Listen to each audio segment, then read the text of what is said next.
Well, hello to everyone. Hi.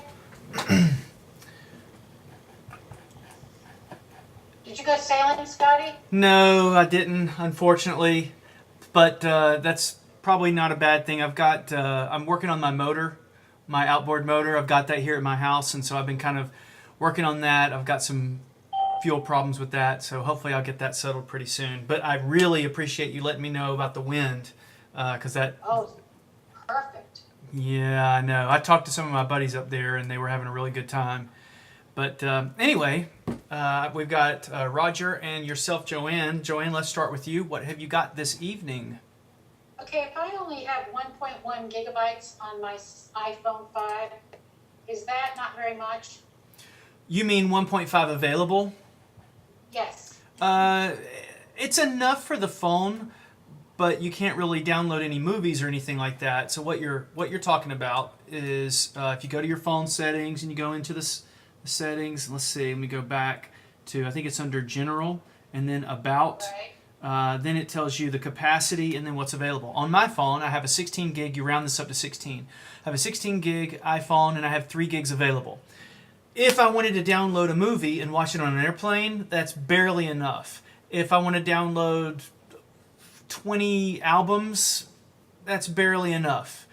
But if I'm not going to do those things, it's still plenty. For you, with 1 gig, you could not put a movie on there. You could put a few albums, but you're not going to download a lot more apps and things.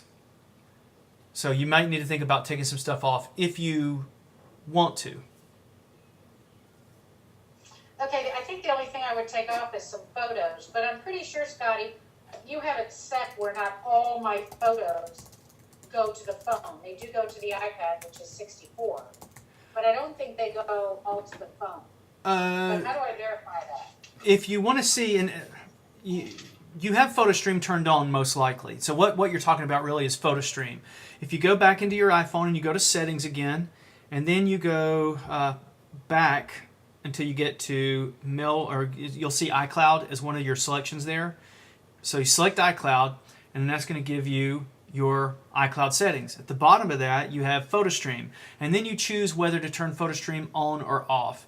If PhotoStream is on, which I'm betting it is, if PhotoStream is on, yeah, if PhotoStream is on, that means that if you have an iPad over here and you take 20 pictures on that iPad, nobody really takes pictures with their iPad, but if you take 20 pictures with that iPad, those pictures will go to the phone. Right. Now, if you are sitting in front of an iMac or a laptop and you take a card out of a camera, like not an iPhone camera, but like a Canon SD Right. or something, some fancy camera, you take that SD card out and you put it into the computer, it is possible, although you can turn it off, it is possible that those pictures that you import into iPhoto will then go back up and then into the phone. Does that make sense? Yes, but how do I keep that from happening? You got to go into iPhoto and turn that setting off. So I'm going to show you right now. In iPhoto, you open it up, and of course I'm on my slow computer and I already got a lot of things open already, so when I open up iPhoto it's probably going to be even slower. So be patient with me while my poor little iPhoto opens. Alright, once you get into iPhoto, then you're going to go into iPhoto's preferences. So up in the top left hand corner, iPhoto, and then down to preferences. As soon as my, Okay. of course, I've got my phone connected, so it's thinking of it as a camera. After you get that, then you go to PhotoStream, and then you choose whether or not to include the pictures that you put into your computer back onto your phone. So you would uncheck these categories. See where You're probably checked, do you think?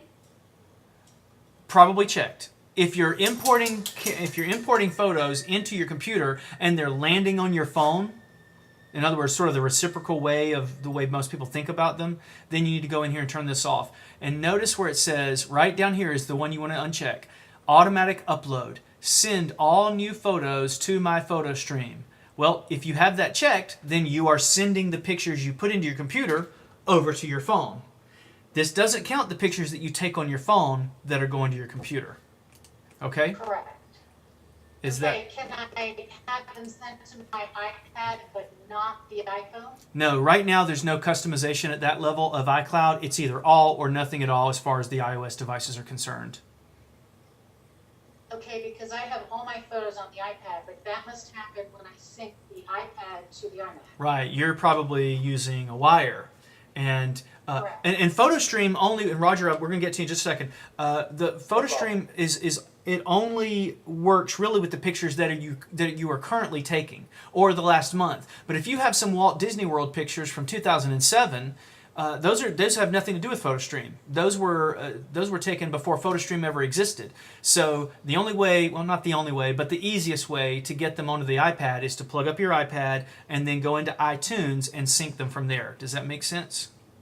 Yes, so that way they would get on the iPad, but not my iPhone. Right. So here I have iTunes open. I go select my phone or my iPad on the left-hand column, and then across the top I would say Photos. Oh, I want to move certain photos around.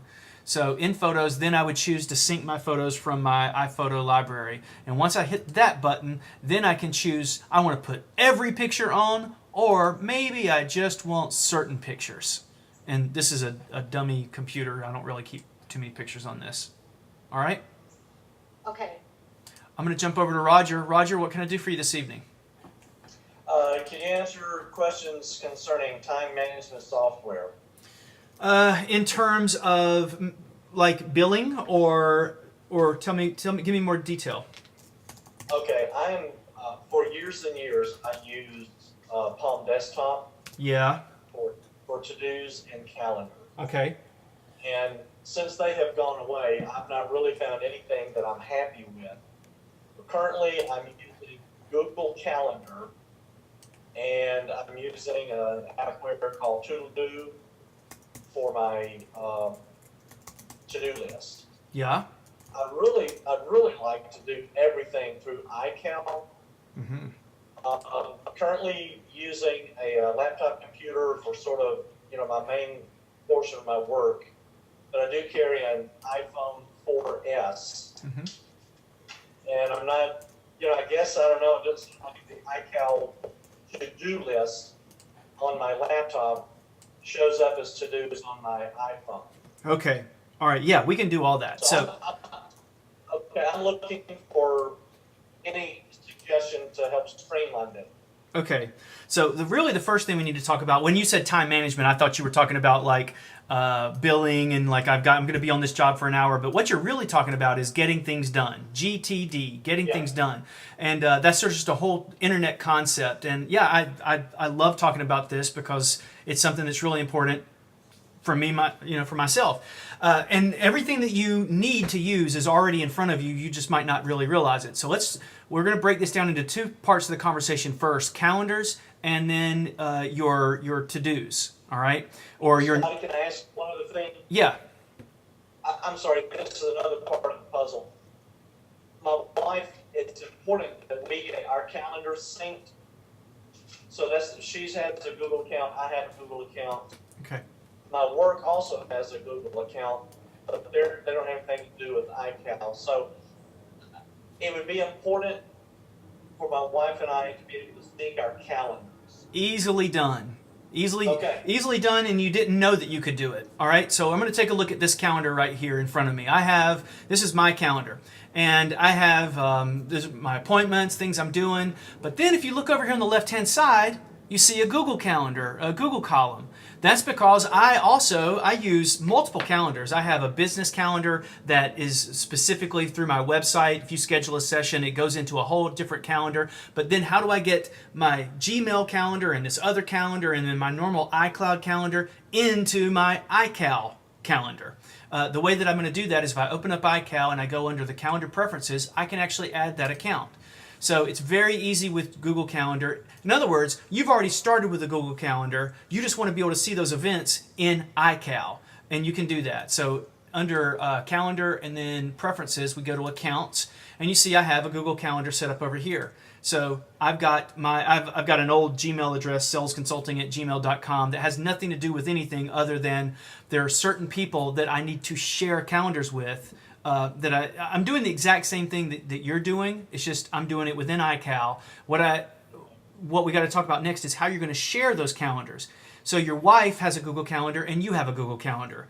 Well, what you might not know is over here in the left-hand column, I'm in a band, and my band has a Google Calendar, and all the members in the band subscribe to this calendar. So one of the people in the band, could be the husband, sends out the events to all the wives, sort of things, if you know what I mean. So it's totally possible to do it. So the first thing you need to do is set that Google Calendar up in iCal. You can do it on both your phone and your computer, and it's very easy. Like I said, calendar. If you're using 10.8.3, if you're using 10.7 of the operating system, it's not called calendar, it's called iCal. They changed the name to just calendar in 10.8. But under either of those, you go to preferences, you go to accounts, and I'm recording this, so I'll post this in case I'm going too fast. You hit the plus sign. Yeah, you hit the plus sign, and then you choose Google Calendar, and you type in your Google email address and your Google password, and it will pull those calendars down, and they will drop here. Now, and your wife needs to do the same thing with her account. Over on the phone side of things, let me see if I can find my phone. Here we go. The same thing. In your phone, if you're following all on the screen, you go to Settings, and you're going to go to Mail, Contacts, and Calendars. Once you get to Mail, Contacts, and Calendars, you set your Gmail account up. You've probably set your Gmail account up already on the phone. You just need to make sure that Calendars is turned on. So you'll see your Google Calendars within the little iCal application on your phone. So once that's done, and you're seeing your Google Calendars, and you're seeing the Google Calendars on your phone and on your computer and all that, the next thing you need to do is, well, first, let me back up real quick. First, you need to make sure that you realize that when you add an event, which calendar are you adding it into? If you notice on my calendar, I have a bucket of iCloud calendars, and then I have a bucket of Google calendars. Well, if I just go randomly create a new event, let's say I'm going to click on this event over this on Friday, and let's say I'm going to go sailing. All right. Well, what I just did by default is I added that to this purple calendar, which is under iCloud. That event is not going to sync to my Google calendars, which also might be on my phone. So the other thing I need to do, and this is important, is I need to set the default calendar, or at least I need to understand what the default calendar is. So again, I go to Calendar Preferences, and I'm going to go under General this time, and I see my default calendar. What calendar am I going to just, if I'm in the grocery store and I just throw in, oh, I've got a doctor's appointment on Tuesday, I forgot, and I put that into my calendar, which calendar is it going to go to by default? Now, I could go in and change that, but by default, this is my home private calendar, I call it. And on the phone, we need to look at that as well. So let me get my phone over here. So my default calendar, back in Preferences again. I'm going to slide back to Mail, Contacts, and Calendars. I'm going to go all the way to the bottom of that screen, and then I see Default Calendar listed. And if I wanted my default calendar to be one of those Google calendars to make sure that it's always syncing with everything else, then I need to change that. Default calendar needs to be whichever one that you choose. And you see I've got all these different ones set up here. You follow me so far? Yes. All right. Now, to share these calendars with each other, that's not going to be done on the computer, and it's not going to be done on the phone. Because you were using Google Calendars, it's going to be done at google.com. So you're going to go to gmail.com, log into your calendars setting, and then choose to share out. Let me see if I can do that real quick for us. We can walk through it. I have not done this part in a while, so it might take me a little bit. But I'm going to sign into my Gmail account, like I'm going to look at my Gmail online. And you could, Roger, if you wanted to just change everything over to iCloud, you would abandon your Google calendars and use Apple's service called iCloud to do it. But if you're already heavily invested in Google Calendar, it's fine. So I actually would not be sad at all to cut Google loose. Well, if you left Google Calendar and you went to iCloud as a calendar, then you would not add those Google calendars into the phone like we just talked about. And actually, it would be a little bit easier, in my opinion. I personally like the iCloud services. I like Google too. And if I'm dealing with somebody that has a Droid, then does your wife have a Droid or an iPhone? Has a Droid right now. All right, so there's our catch. Her Droid knows nothing about iCloud, so we really can't abandon Google with her. She's your ball and chain right now. Gotcha. Wrapped, you can't. If she was on an iPhone, it'd be really easy. You could jump over, and both of you could share iCalendars. Because let me show you how easy it is. If you want to share a calendar, if I wanted to share my private calendar with you, I'm not going to have to go to Google. Over here, I just click on the right-hand side, and I type in your email address. It sends it out, and then there you go. That's iPhone will be our next phone. So if we carry on with Google at a little later date, will it be harder to transfer everything back No. to just an iPhone? No, as a matter of fact, you could extract those calendars and put them into the iCloud calendars. That's probably a few more steps than us talking about on Town Hall tonight. And Emma Day, I see that you're here. Emma Day, I'm going to get to you in just a second. I've got one more piece that we got to talk to Roger about. But not to belabor this too much, but in your calendars, if you click on one of your calendars, you should have the ability to go in and send, same sort of thing, send an invitation out. There it is. Shared settings. If you dig around for that, you'll find it. And then you put in their email address and send it out. Last thing I want to talk to you before I go to Emma Day is your notes. The reason your notes are not syncing, there's actually two parts to this, notes and reminders. Your notes are probably not syncing right now because notes, you have to remember one very important thing about notes. All notes are yellow email. And up until about 10.8, the latest version of the operating system, Notes was included in your mail application. So you would go and look at your mail, and when you looked at your email, your notes were in there because all notes are yellow email. So what's most likely happening is that you're writing notes on your phone, but they're just locally on the phone. They're not associated to an email account. So and I hope I'm not going too fast, but like I said, we're recording this. So if I go back and I look in my settings, I see the notes setting on my phone, that is. On my phone, I'm going to make this a little bit larger. I go into notes. Let's see, where is, you know what I need to do? Not go into notes, that's just fonts. I need to go into the mail contacts and calendars, I believe. This is what I would do if I were you. I would use the iCloud syncing services. I go to iCloud and turn on notes syncing. Now, if notes are turned on to be synced here, then on my computer, I go into my system preferences and I need to look at the iCloud settings and make sure that notes are turned on there as well. Let's go here. I'm in iCloud, system preferences. I go to iCloud and I'm going to see my long list of things that I could choose to turn on or off. I need to make sure that, yes, there's notes. Notes are turned on. Now, notes used to be in email, but now they are a loan application by themselves. Here it is, just notes by itself. The confusing thing comes, Roger, because I said notes are email. If I had gone over here into my phone settings and I had looked at my mail contacts and calendars and I had looked at Gmail like we were there before, notice what's turned off on mine. Notes. I don't want to turn that off because I only want one service to sync my notes. I don't want Gmail to sync my notes and iCloud to sync my notes because then I got to remember, well, which area am I looking at? So I just want iCloud to sync it. If I have just iCloud syncing my notes and I've turned Gmail notes syncing off, then under my notes preferences in accounts, I should only see one area, and that's true, only iCloud. All right? Scotty, what if you don't want your notes synced? If I put notes on my iPhone, what if I just want to keep them on my iPhone only? Then you would go look at your iCloud settings and turn that off. So If what? you would look back at your iCloud settings on your You phone. went away. I mean, you're frozen. Oh, I'm I don't know sorry. if you can hear me. Yeah, I can hear you. Can you guys hear me yet? Yes. Okay. Yeah. So to make sure that certain, iTunes or in GoToMeeting is telling me some problems. To make sure that your notes don't travel anywhere other than just on your phone locally, then you would just turn off note syncing on your phone. So you go to your iCloud settings, you find where it says notes, and you turn that off. Those notes are And not would I good. have to do that on each iOS device? Yeah, yeah, and I know that you.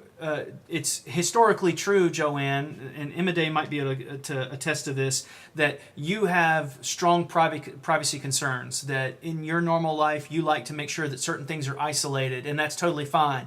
So iCloud is a very transparent service, meaning that they expect that if you're going to type something or look at something or take a picture on one thing, you're okay with it being everywhere else. And that's not always the case with people. So you want to make sure that you turn the notes off if all you want them to be is on your phone and you do not want them to land on other devices. Is that why a lot of people save their photos and stuff to Google instead of using the Apple device, iCloud?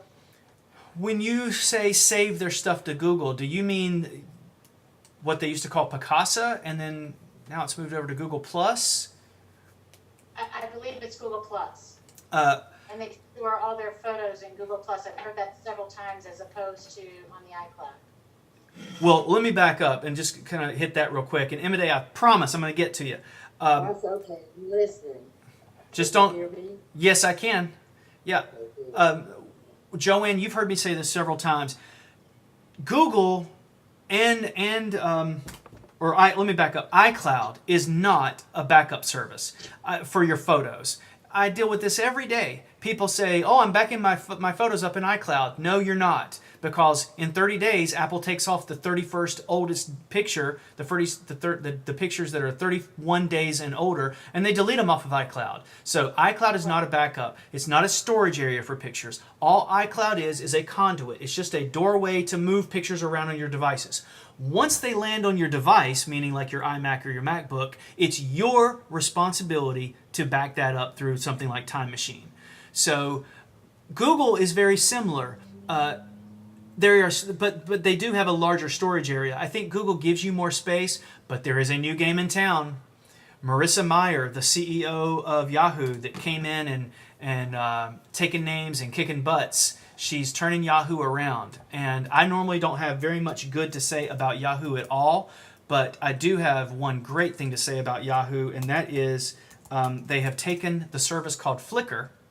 And Flickr used to be the only way you could kind of move photos around. And they've just announced that now you can have a free Flickr account with a terabyte of storage space. And they've redesigned Flickr. So give that a look over that. Flickr with a terabyte of storage space means that you could, if you wanted to, you could send every one of your pictures up to Yahoo and they would store it on their Flickr servers for free, which is pretty cool. All right? But if you crashed, wouldn't you lose it? No, they would still be up there in Flickr. But remember one thing, the whole point of Flickr is not to store your pictures. The point of Flickr is to share your pictures. If you want to store your pictures online, then you need to you're going to need to pay money, basically. I could share a terabyte's worth of photos to the world through Flickr, and that's a lot of pictures. I don't know anybody of my client base that has a terabyte of pictures, and I have people that have a lot of pictures. But if you want to store your pictures online, now remember you have a backup. All of us in this conference tonight hopefully have a Time Machine backup or a backup that's running. I know Imade, you have a time capsule, I believe. Joanne, I know you've got a backup. Roger, I'm not sure what backup you have, but we're backing. Good, we're backing those up. But what am I trying to say? But these sharing services like Google and those and Flickr and Shutterfly and Kodak, those are not storage areas. Those are not. If you want to store your pictures online, then you need to get something like CrashPlan or Mozy or Carbonite and back up your entire computer online. And I'm not a big fan of those personally right now. But that may change. All right, I've ranted a little bit. I'm going to jump over to Imade. Let's hear Imade's question, and I'll try to do another round here, and we'll keep going. Imade, what have you got for us? Imade, can you hear me? What have you got for me, Imade? I'm sorry, the phone rang, so I had to get out of the room. Always causing trouble. I knew you were going to be trouble. I knew you were going to be hard to deal with as soon as you popped in. I'm looking for a place to happen. I'm at the beach because everything's broken. Oh. And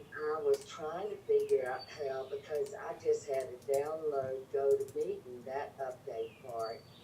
For some reason, and I didn't learn how to do that flash player thing at home.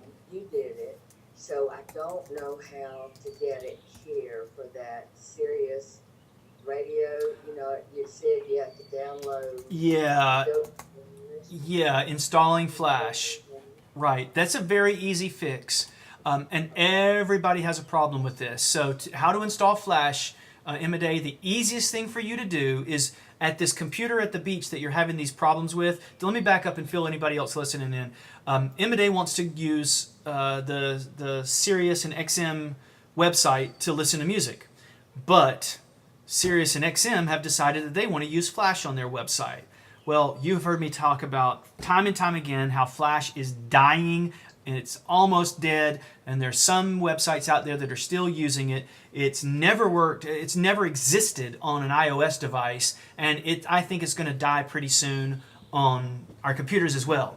But in the meantime, Imade's using a website that requires it because they're too lazy to pay engineers to rewrite it with HTML5 to make it work. But to solve her problem, Imade, what you're going to do is open up a browser, and just the easiest thing to do is do a search. Search for Flash Mac download. How about that? If I open Safari. Yep. When you do that, the first hit that you're going to get, if you search for Flash Mac download, the first hit you're going to get is Adobe's website that shows you where to download these things. So we're going to click on the first link to download. And like I said, Imade, I'm recording this. And now I see the download center. Okay, I'm going to go click on the Flash Player download center. And let's see, get the latest version. All right, I'm going to click on get the latest version. And right here, this page is the one that you want to get to, Imade. And that gives you the ability to download 11.7.700.203. But I got some news for everybody, and I've said this before. This will update your Flash Player on your computer, and Flash will work in your browser for about the next 4 weeks until Apple sends out an update that breaks it again. Because Apple and Adobe are at war with each other over this whole Flash technology. Apple is all the time sending updates that break it. Adobe has to write an update that protects it and fixes it again. And then Apple sends another update, and it's just a constant battle. The moral of the story is these websites need to stop using Flash because it was awesome in 1995, and in 2013, it's obsolete.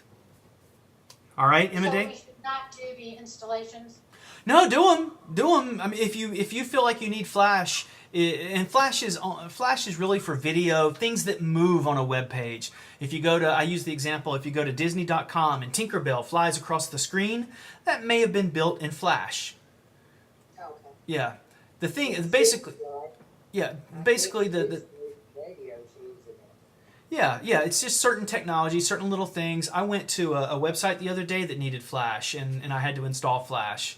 But that's it. And this is all going away. Like I said, there is a more logical solution. It's free. You don't have to pay licensing. And when I say you, I don't mean the people, us users. I mean the companies that use this technology. They don't have to pay this licensing. And it's called HTML5, and it's a lot more stable than Flash. But not everybody has gotten around to it yet. Shh. Hey. So that's the deal. All right. I'm going to jump back over, and we're going to hit a couple more questions real quick. Let's go back to Joanne. Did you have another question that you can think of? Yeah, I went to my iCloud account on the phone, and Notes is turned off, but Mail is turned off too. Should it be? Yeah, and I'll tell you why. Mail turned off with iCloud. Let me show you why. Because I do get all the mail. Right. So the reason that your iCloud account has got the mail turned off, and if you look at my phone is turned on. My mail application is switched to on, but there is a big difference between me and you. Let me get my dogs out of here real quick. Guys, this is ridiculous. Come on, I'm trying to have a meeting. Y'all out, go, get out of here, go, down. Okay. Sorry. Now they're going to go cause havoc. Actually, let me close these doors too.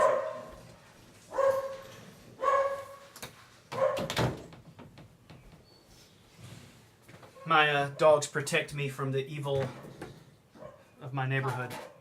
Okay, so going back to Joanne, the reason that this is turned off for you, that's because, if I can get people to quit calling me, that's because you are not using a joanne@me.com, joanne@mac.com, or joanne@icloud.com email address. If your email was joannesmith@mac or at me or at icloud.com, then iCloud would be in charge of syncing your mail. But you're not. You're probably using a Gmail account or something else. So that, if that's the case, your mail is already configured in your mail contacts and calendars area. Okay. All right. So somebody that used their iCloud account as, an email address like Gmail or AT&T or Carolina as their iCloud account, that will not be turned on. That mail will not be switched on. Okay? Okay, and then my iCloud backup is also turned off. All right. That's a little bit of a sore spot with me. So I'm going to drill down here to the bottom, and what you're talking about is the storage area down here, and you see that mine is off.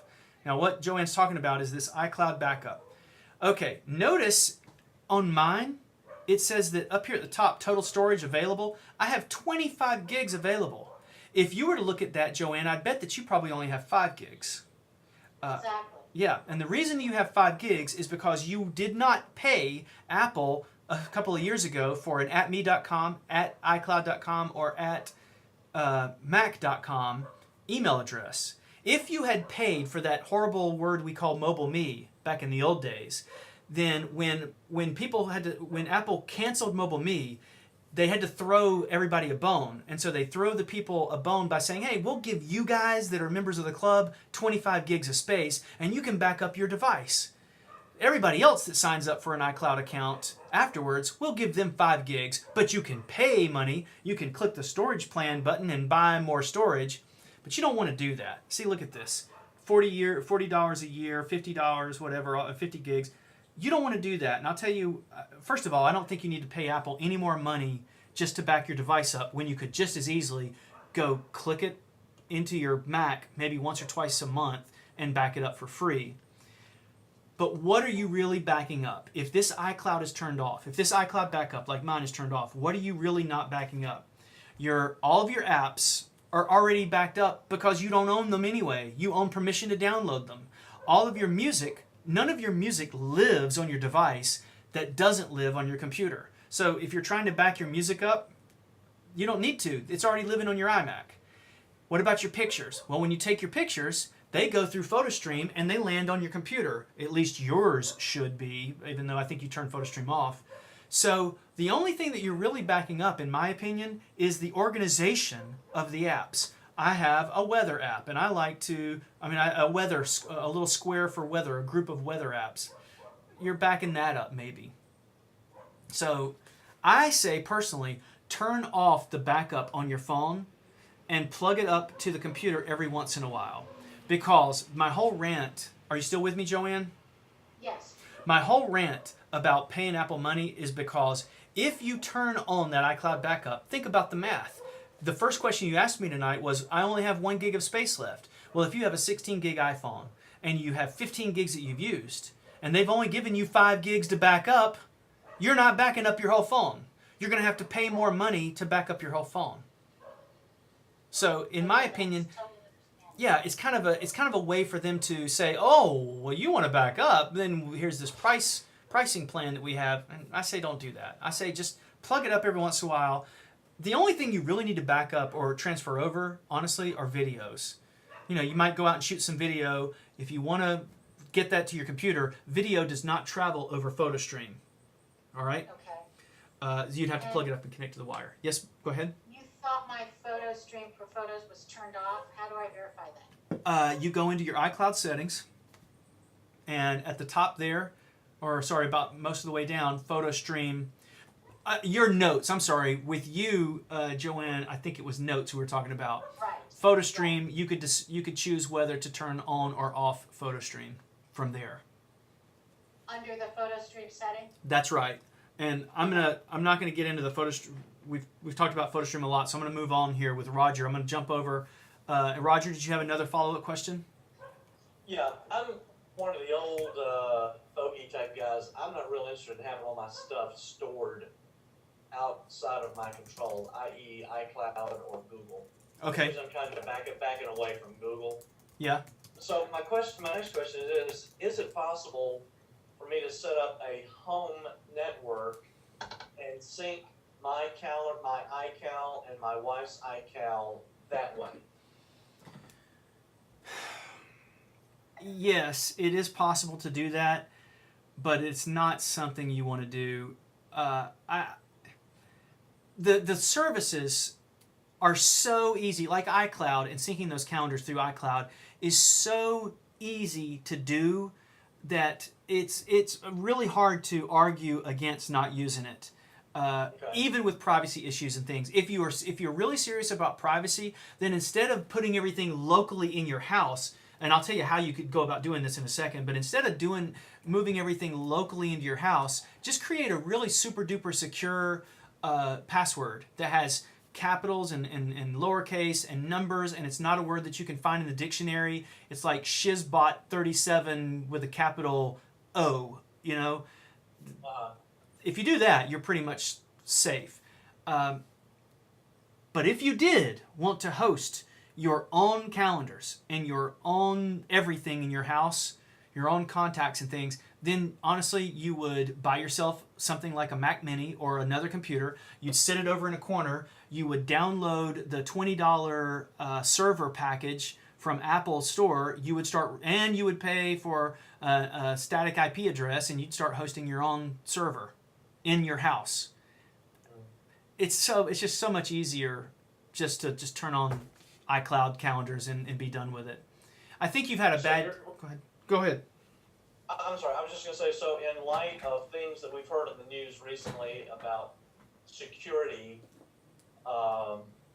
you still think with a hypersensitive password, iCloud is still safe? Absolutely. I think it's still safe. I'll say this. It's a lot safer than your house. Okay. Yeah. I mean, I can't even know. I can't even picture you in my mind. Have we worked together before?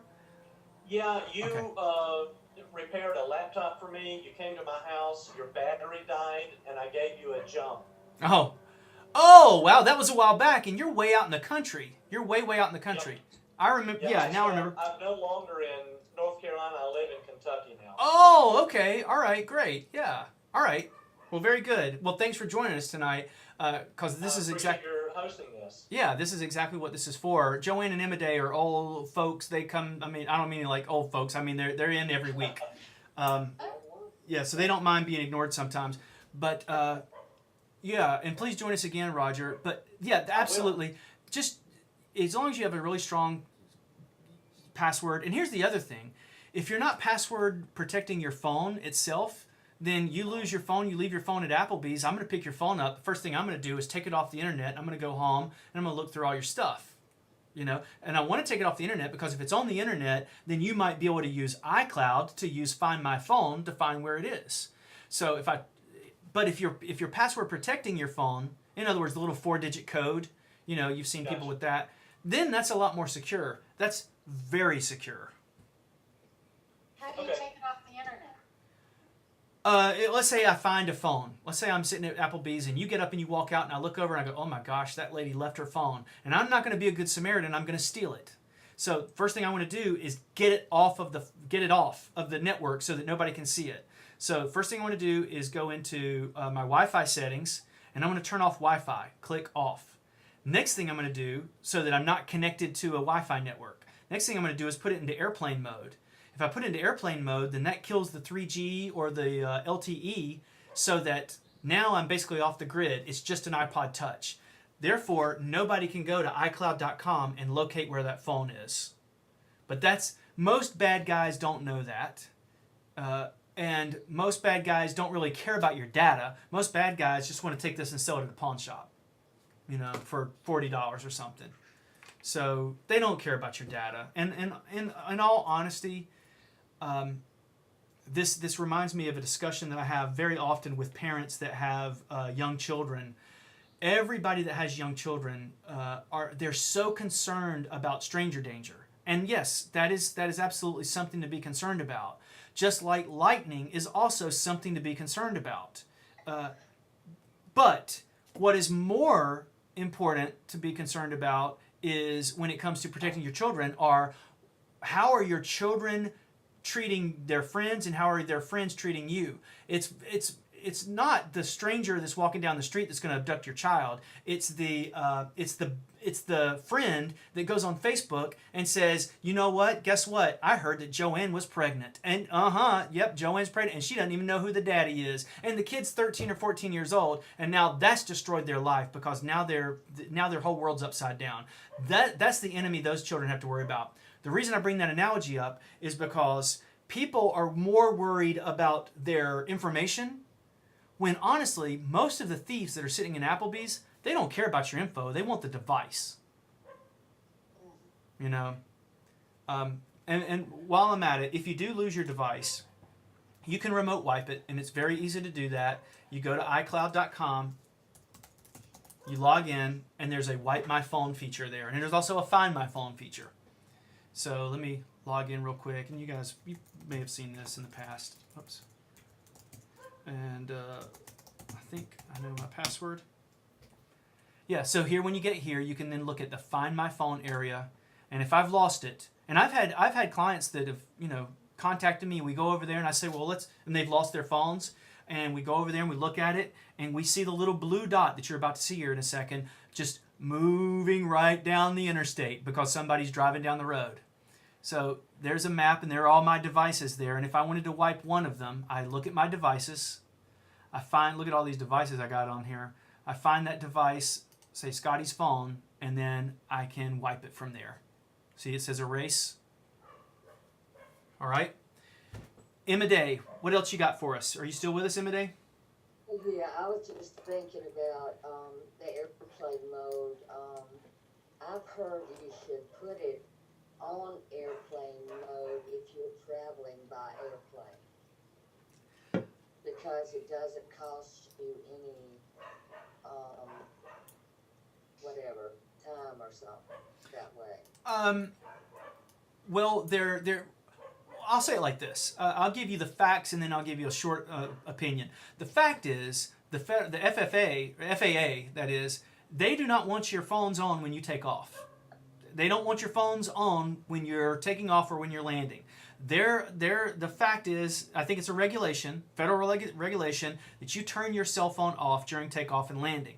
The reason that is because inside this phone is a radio.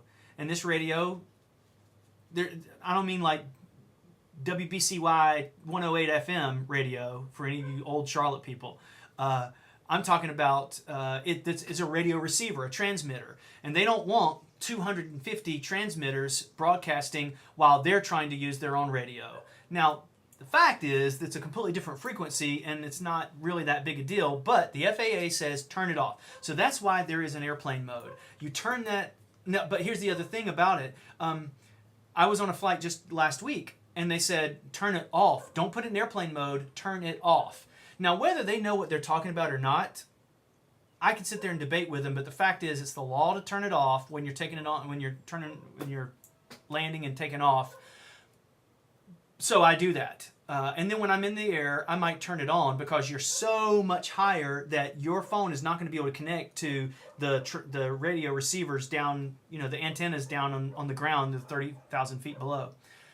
But airplane mode also exists to cut off communication of your phone from the rest of the world. So you could still watch a movie if you wanted to. You're not going to surf on the internet. You're not going to get any phone calls. You're not going to get any email. It just becomes an iPod Touch. So you could change the word airplane mode into iPod mode. That would be a better description of that, I think. Does it not charge you if you're using, I know you can text, can't you? Well, that's the second part of this, and that's a pretty big question. You're confusing, Emma Day, you're confusing data plans and using the internet with airplane mode. If you turn off airplane mode, you're not doing anything. You're not sending texts. You're not emailing anybody. You're not downloading anything. You're not listening to Spotify. You're not listening to Pandora. You're not listening to XM. What you can listen to, Emma Day, is music that you loaded onto your phone before you ever left the house. But that's the only music you could listen to if you're in airplane mode. Now, as far as the data goes, when you get in an airplane and you sit down, with most airplanes now, there's a little card in the front seat and it says, if you would like to use our Wi-Fi, pay us some money.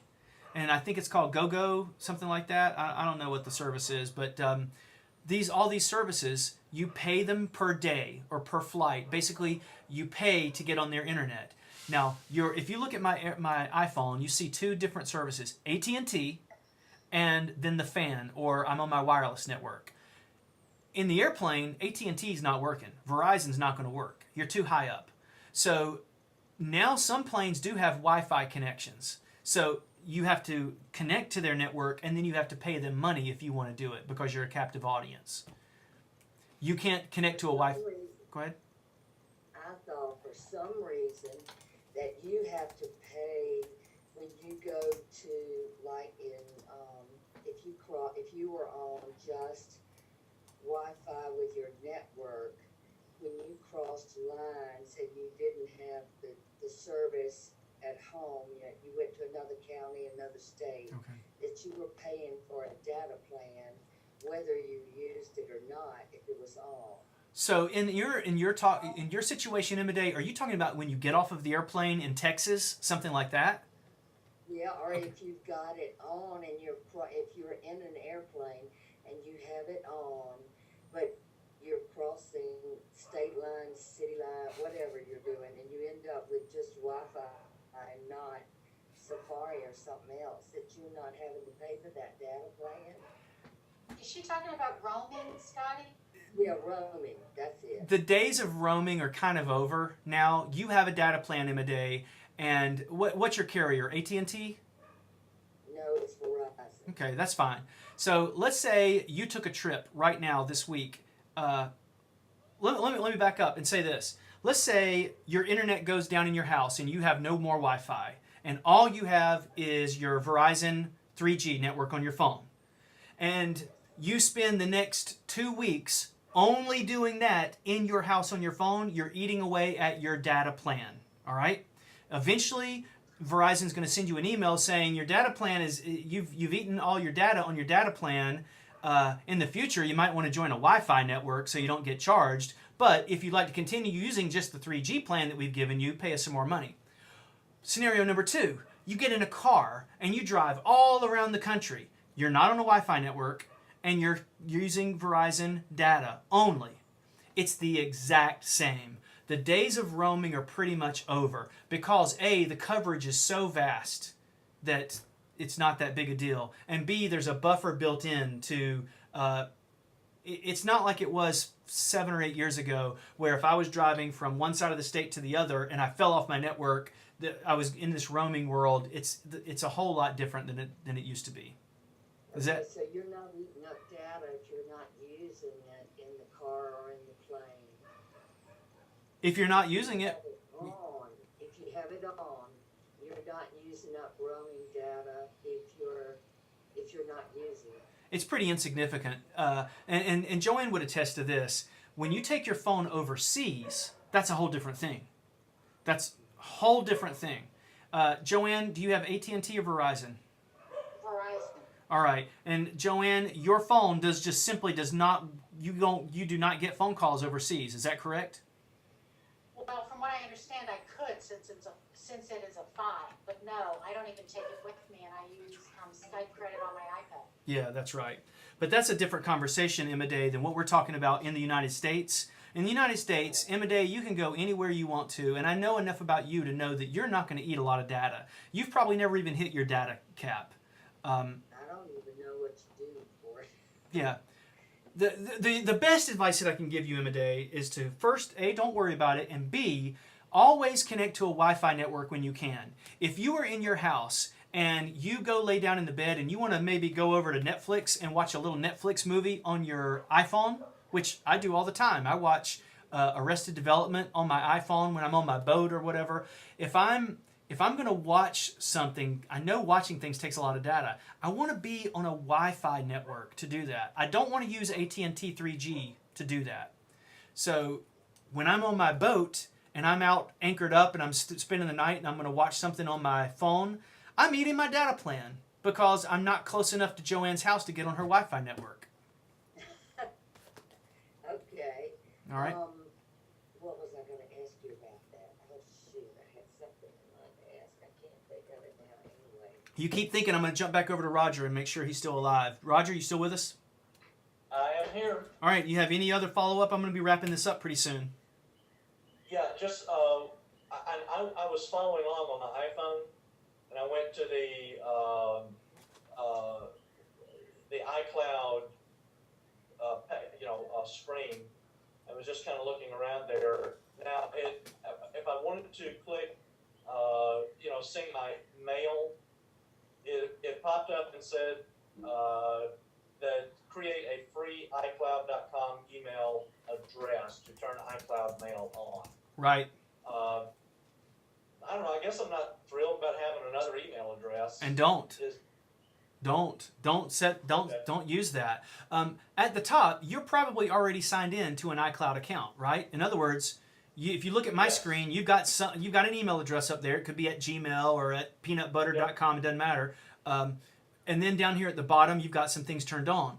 Remember that this goes back to the conversation we had earlier that Joanne's mail was turned off and your mail is also turned off. And the reason your mail is turned off is because you don't have an @me or an @iCloud.com account. And if you really wanted that mail to turn on, you would have to set up an @iCloud.com email address now. You don't want to do that. Okay. Your email's fine the way it is most likely. Okay. All right? They don't... The only other thing Go ahead. I'm sorry, go ahead. No, go ahead. I was just going to say, the only thing that I need information about, and maybe not tonight, maybe next week or so, is to sync my iPhone with my laptop via Bluetooth as opposed to a wire. Okay. It doesn't I don't actually... have to have that tonight. Well, I'll give you the short answer. It doesn't actually sync over Bluetooth. Your phone will sync wirelessly, but not over Bluetooth. So the way that you would do it, it's very simple. You first have to connect your phone to a computer with your cable, and then you're going to go into iTunes. Once you go into iTunes, you're going to go to select the iPhone on the left-hand side, select Summary, and down at the bottom, you're going to see a button that says Sync this phone over Wi-Fi. You turn that on, and then hit Apply. Done. Now your phone will sync to the computer without you having to plug it in. All right? Would that include apps like Bento? No, not... Well, Bento, in other words, organizing things within the Bento app syncs through Bento's server to the Bento application on the computer. Okay. Yeah, that's just syncing like music that you move over and pictures and things. Yeah. So, all right, I'm going to finish up here. Joanne, you're going to have the last question today. What have you got? Okay, if I turn notes on temporarily, does it show up on the iMac and the MacBook Pro as well as the iPad and the phone? As long as you go into System Preferences and you go to your iCloud preference and you make sure that Notes is turned on right in there, like on my screen, Notes. If that's not turned on... It has to be done at the iMac or the MacBook Pro. That is correct. And then once that's turned on, you go to your Notes application. And we might talk about this in the future, Roger. Notes used to be in email, and reminders used to be in or to-dos, I should say, used to be in the calendar. In 10.8, reminders has been broken out of the calendar, and it's now its own application called Reminders. So take a look at that. One last thing, Roger, what operating system are you on? Are you on 10.8 by any chance? No, I don't think so. All right. So some of this is not going to help you too much, but Reminders is still in. Go ahead. 10.6.8. Yeah, and here's the other thing, Roger. With 10.6, iCloud did not even exist yet on that in 10.6. So you're not going to see any of this stuff that we've talked about tonight on the computer until you leave 10.6. the way that you go to 10.6 is A, you have to have at least 2 gigs of RAM, and B, you have to go to the App Store on the computer. And with 10.6.8, you do have the App Store, and you would download Mountain Lion, which is 10.8.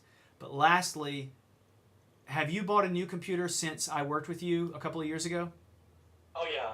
Oh, okay. This is a MacBook Pro. It's about a year or a year and a half old. It's fine. Then it's fine. Yeah, so you should do that regardless. You need to do that because all these syncing services you're not able to take advantage of until you update the computer. Okay. All right, guys, I'm going to get out of here. Thank you so much. I'll try to record this. Scotty, let me ask you a quick question. All right, Emma Day, you said you had a Scotty. question. All right, we'll see you. Emma Day, you said you had a question. I'll take it real quick. What was your question, Emma Day? You don't have enough storage on your phone for pictures, and you put them in iPhoto, a photo stream or something. Can you pull them back up on your phone when you wanted to see them if you're not storing them there? You could eventually, but if they're not stored on the phone, you can't just get to them on the phone. You would have to resync your phone, move those pictures back onto the phone eventually, and get them. So if you take them off the phone to free up space, you're not going to be able to get to them until you resync again. Joanne, what was that? What was that question? This is real quick. I thought a long time ago you said like if we're sitting in a place or a doctor's office or something, not to use their Wi-Fi. Is that correct? That's half correct. You do not use, and I'll write this, do not use an open Wi-Fi network. So, How do you know if it's open or not? does it require a password? If you go over to Roger's house, Most of them don't. what's that? Most of them don't. Like if you're sitting somewhere and it pops up so-and-so Wi-Fi and you have the option to use it. And if it doesn't require a password, you're taking your data you're risking your data, is what you're doing. Okay. So, and I've said this several times, if you sit down at a Starbucks, let's say there's a Starbucks and a McDonald's, all right, next to each other. If you go to that Starbucks and they've got a free open Wi-Fi network, and it's wide open, there's no password, and you join it, okay? That person's on the network, and that person is giving carte blanche to any bad guy that's smart enough to access your data and intercept your traffic. Now, it has to be a pretty smart bad guy to do that. It's not just the guy sitting across, chances are very, very small that somebody's going to do that. But let's say you go to the airport and you join their Wi-Fi network because you're sitting there, you got a flight to take, and you're waiting, and their network is just wide open. You are risking your data. But then, let's say you go to a McDonald's right across the street, right next to the Starbucks, and that McDonald's says free Wi-Fi, and you go over and you click on it, and it says, oh, but you have to have the password. You go up to the manager and you say, I thought you guys had free Wi-Fi. What's the deal? And then you see a sign, and that big sign says, our free network's password is 437. Blah, blah, blah, blah, blah, and they tell you the password. You might think, well, wait a minute. If everybody has that password, then why is the network any more secure? Because now everybody sees it and everybody can get on it. The answer is that that network in the McDonald's that's password protected, even though they're advertising the password, is 10 million times more secure than Starbucks' open Wi-Fi network, because if you join the network at McDonald's and you put in the password, then all of your data going from your computer or your iPad to the router is encrypted. Just like the guy next to you, his data is encrypted. And the people sitting across there, their data is encrypted. And while I'm on that same network, I can't decrypt their data. So, Oh, that's cool to know. yeah. So my answer still stands, and I will stand by it until something changes in the world. Don't join open Wi-Fi networks. So if it's a restaurant and it's like, yeah, open Wi-Fi, then you're being kind of foolish with your data. If you go to a hotel and the hotel should say, oh, and here's the password to the network, and they hand it to you across the counter. That's a good hotel. A bad hotel is you just go over and you open it up and it says, hey, days in 47, and you click it and you're on. That's bad. Okay, so anytime there's a password required, it's encrypted. That's very cool. Yeah. Yeah. All right, guys, I'm going to get out of here. I will see you guys, hopefully some of you next time. And thanks again, Roger, for joining us after such a long period of time, and I'm glad to hear from you. We'll see you soon. Thank you for the help. Bye. Thank you, Scotty. All right, have a good The organizer has ended the session, and this